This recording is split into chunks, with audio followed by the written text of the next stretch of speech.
Ayan yung right of way. Pababa dito. So 95 meters yan from doon sa bahay doon. Hanggang dito. Doon. May poste. So future plan. Maganda pala ito gawing tanggal. Laki oh. So ito, tanggal na lang hanggang dyan. Pagkating. So dadaan ang reaper tractor doon na lang. Paikot doon para hindi masyado matirik. Tapos gagawa ng daan dyan. Dyan sa gitna, mga 3 meters doon. Doon. Basket doon. So ito, kokot-kotin. Kokot-kotin. Malaking tanggal ito. Pati yan, palayan na yan, tanggal.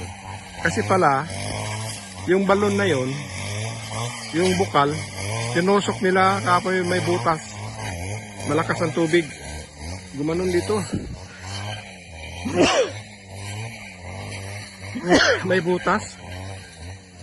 Diyan sa gitna ng ano, nakbot ng tusok. Ibig sabihin, ang bukal galing dito. Pumunta doon. So kung makot-kot ito, ang bukal dyan. So mawawala yon, yung balon na yon. So hayaan na lang to. Oh, baka nandyan yung bukal eh. Oh, di mag-continuous yung water niya. So tingnan natin paano. So ito maluwag na tanggal. From right of way. Taniman na lang ng ano dyan. Sa gilid saging. Kaya doon. Mga puno. Yung right of way. Doon na lang dadaan. Ganun.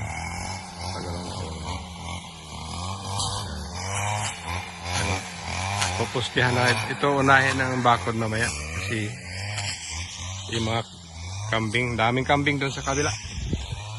Pumasok dito kahapon. Diyan oh.